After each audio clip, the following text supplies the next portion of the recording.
Nos encontramos en la localidad de Villardón-Pardo, en el área metropolitana de Jaén, y a nuestra derecha, bueno, pues Carlos Ramírez, cronista oficial del pueblo, de la localidad.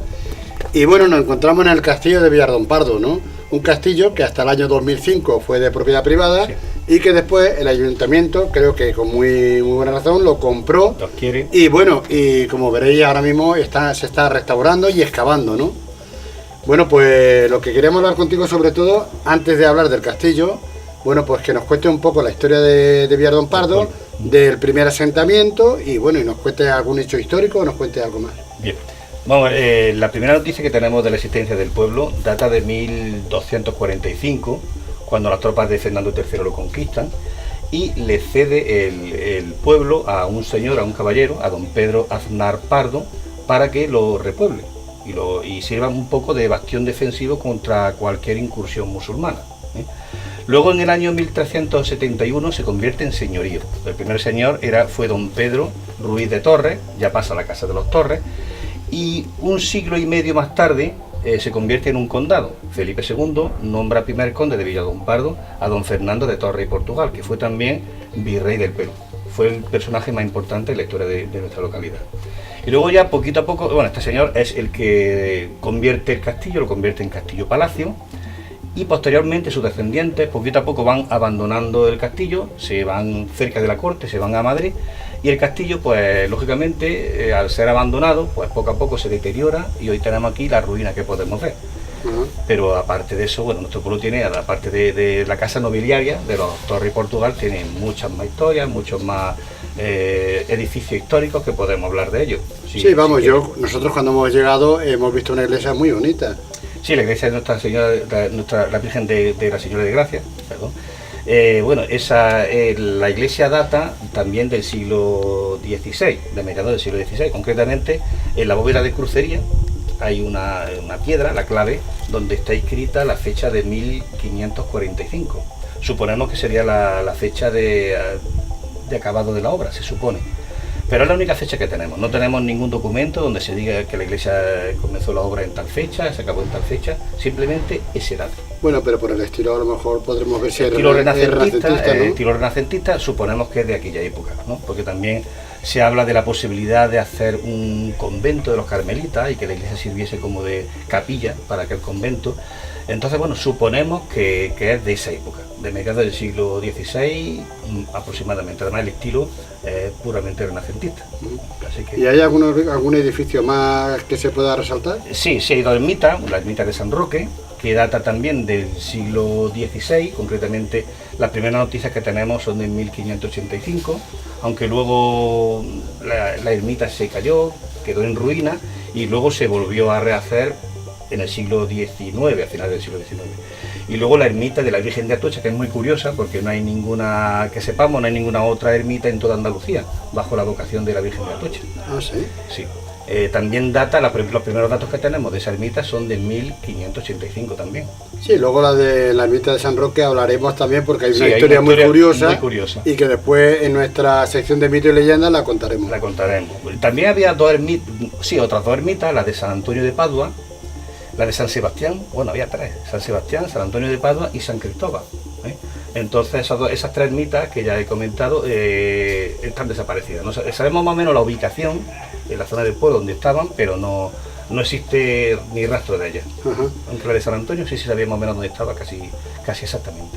Bueno, Carlos, yo creo que el patrimonio más importante que hay ahora mismo, el monumento más importante que hay ahora mismo y que donde más empeño tiene el ayuntamiento es la excavación y restauración de este castillo y puesta en valor, ¿no? Sí, claro. Entonces, lo que sí nos gustaría es que nos hiciera una pequeña visita guiada por la excavación para que por lo menos la gente que esté viendo esta entrevista comprenda la importancia de este castillo. Efectivamente.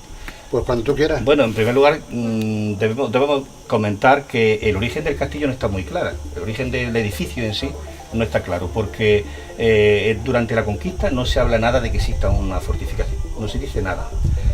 La primera vez que se habla de existencia de un castillo es en el 1365. Ahí es cuando se habla de castillo, antes no. Ahora, lo que sí es verdad es que en el mismo recinto del castillo sí hay hallazgos de épocas muy anteriores, que si quieres las podemos ir viendo. Sí, vamos por favor.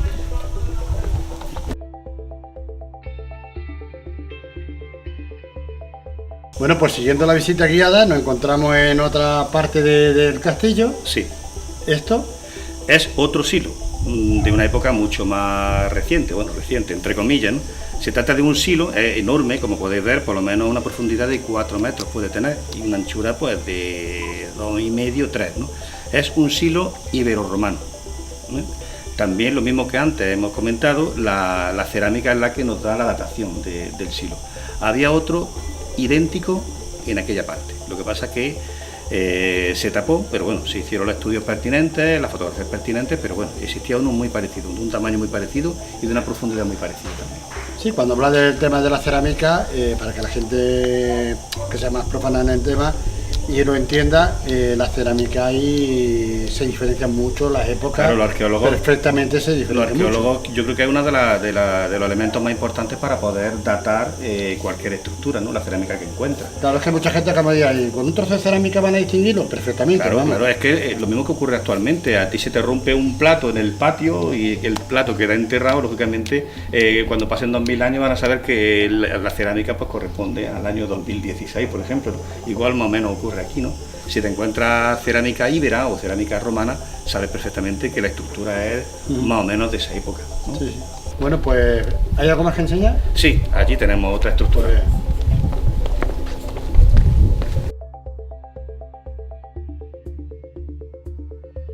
Bueno, Carlos, cuéntanos qué es este círculo. Bueno, aquí tenemos un silo de la época del Calcolítico. Hablamos del 2500 a.C., es decir, hace 4500 años de esta estructura, ¿no? Servía para guardar el grano o incluso como refugio para aquellas personas. Alrededor del silo solía haber una cabaña circular, muy parecido a lo que hay en Marroquíes Bajo, en Jaén. Se trata de un yacimiento parecido, mucho más pequeño, lógicamente, pero es algo parecido, ¿no? Y allí tenemos otro más pequeño, pero bueno, también es del Calcolítico. La cerámica es la que data sobre todo de la estructura, la cerámica calcolítica, que los arqueólogos han ido encontrando según han ido excavando. Y aparte de esto, seguimos viendo... Hay muchas más cosas, Bueno, pues Carlos, ahora nos encontramos en otra zona del castillo. Otra estructura. Y en otro silo, pero de épocas distintas, ¿no? Bueno, no, aquí tenemos una cisterna romana para guardar el agua. Ajá. Tenía un enfoscado pues, adecuado para que el agua no se fuera. Y luego este silo, esta cisterna se ve que hicieron un silo al lado y la rompieron una parte de esa cisterna, ¿no? Esa cisterna romana. Hay dos cisternas romanas, esta y otra que tenemos en aquel lugar, ¿no? Pero su función era esa, guardar agua para el abastecimiento de las personas. O sea que entonces lo que han hecho y lo que hicieron fue un aprovechamiento de la cisterna para hacer un silo. Bueno, parte. Hicieron el silo ahí y parte de la cisterna la destrozaron, es decir, que le haría poca falta, ¿no? Además, este silo es, claro, si existe ya la cisterna está parcialmente rota, es porque el silo es posterior, claro, anterior, ¿no? Claro.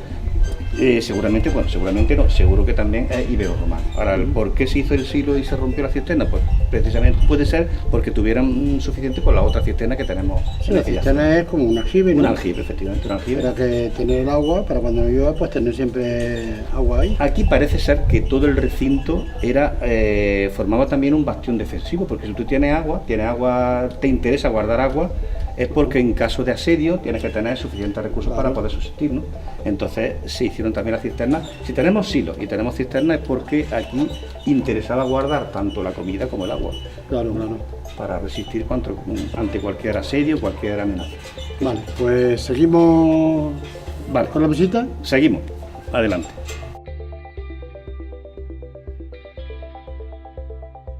Bueno, Carlos, en la visita hemos podido contemplar los silos calcolíticos, hemos visto ibero-romano, sí, y ahora nos encontramos en la parte de la época medieval. Medieval, efectivamente. ¿Esta parte a qué pertenece?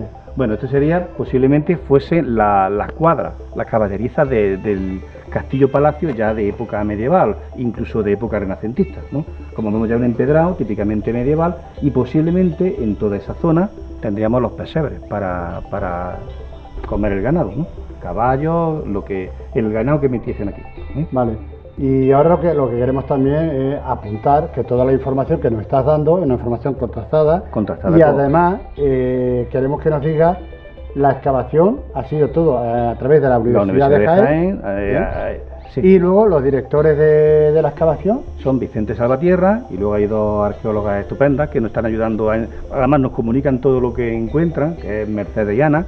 Ellas son las que más o menos nos comentan cada una de las estructuras, de qué época son, cómo lo están haciendo, en fin, ellas son las que nos están informando a nosotros. O sea, lo que yo digo realmente es lo que ellos están encontrando. O sea, que estamos hablando que en la provincia de Jaén tenemos gente muy buena, arqueólogos muy buenos, que no tenemos problemas para además, que nos daten, que hagan estudios, para todo. Además, este pueblo está muy agradecido a la Universidad de Jaén, concretamente a estos arqueólogos que he comentado antes, porque se han volcado totalmente con el castillo y bueno, y están haciendo una labor muy buena en todos los sentidos. Yo es que la verdad es que siento mucha alegría cuando veo que estas cosas las hacen gente de Jaén, es que la verdad... que tenemos también mucha valía, aunque a veces no lo creamos, ¿verdad? Aunque parece que seamos el culo de España, no lo somos. No. Para muchas cosas estamos arriba y somos punteros. Por supuesto que sí, hay que tener un poquito de amor propio. Bueno, pues seguimos por ahí, vamos a hacer otra visita guiada al Torreón, ¿no? Al Torreón, y vamos a la cisterna, que hay un aljibe enorme que ocupa todo el Torreón, toda la base del Torreón. Bueno, pues cuando quieras. Ven, vamos. Nos encontramos en el interior del castillo, en la torre del homenaje. Efectivamente. Y bueno, explícanos un poquito lo que estamos viendo. Bueno, estamos en la planta baja de la torre del homenaje y estamos sobre una aljibe enorme que ocupaba todo el perímetro del torreón, un aljibe de una profundidad de unos 3 o 4 metros, ¿no? Lógicamente estamos sobre las tablas que tapan ese aljibe. Luego se pondrá un suelo de metacrilato para que se pueda observar perfectamente el aljibe, ¿no? Aquí podemos ver algunas cosas interesantes. Una de ellas sería aquel arco de medio punto que sería la entrada original del torreón, la entrada original.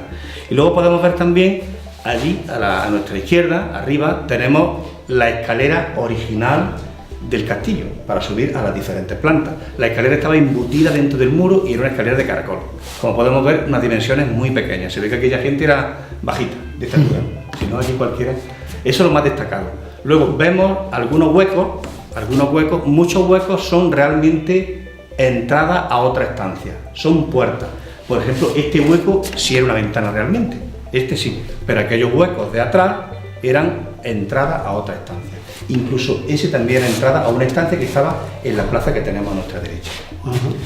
Luego las diferentes plantas que se están haciendo pues serían para adaptarlas a un espacio museístico donde luego con el tiempo pues ya se pondrán algunas piezas encontradas dentro del término del pueblo, que hay diferentes hallazgos donde se encuentran cosas interesantes que exponer. A ver si se puede hacer un pequeño museo para que la gente done algunas cosillas que encuentran por ahí. Ya sabemos que las personas pues encuentran cosas, las guardan en su casa y luego a veces pues les interesa que... los cacharricos, ¿no?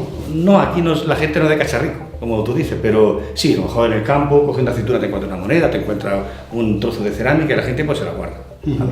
Bueno, pues luego se intentará hacer un espacio museístico donde la gente pueda exponer esas piezas, que será un bien de interés para todos, ¿no? Y luego también lo que se ha encontrado también excavando aquí en el castillo, ¿no? Sí, claro, por supuesto. La Universidad de Jaén, pues a ver si nos puede donar algunas de esas piezas para que sean expuestas aquí. Sí, a ver lo que nos quieren. Y luego también sería bueno a lo mejor hacer algún tema de multimedia, ¿no? También. Sí, siempre se hacen carteles explicativos, ¿no? Con la historia del pueblo, la historia del castillo, en fin. Eso ya se irá viendo y ya habrá profesionales que nos ayuden a montar algo, ¿no? Para finalizar la entrevista, Carlos, nos encontramos en la parte alta de la torre del homenaje y como veremos hay una panorámica tremenda. Sí. Brevemente, ¿nos puede decir qué es lo que vemos desde aquí?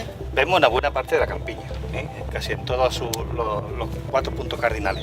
Y por supuesto vemos una panorámica del pueblo, con la iglesia como edificio más importante, a la que todo el mundo está invitado a venir para que conozcáis realmente Villar Don Pardo, tanto su castillo como su iglesia y los 3 monumentos que tenemos importantes en nuestra historia. Pues nada, terminamos la entrevista y desde Aplica Jaén invitamos a todo el mundo que vea, escuche la entrevista, que es muy interesante, y no solamente se queden con eso, sino que vengan a comprobar que todo lo que ha dicho es una realidad y bueno, y saldrán contentos de aquí. Muy bien, muchas gracias.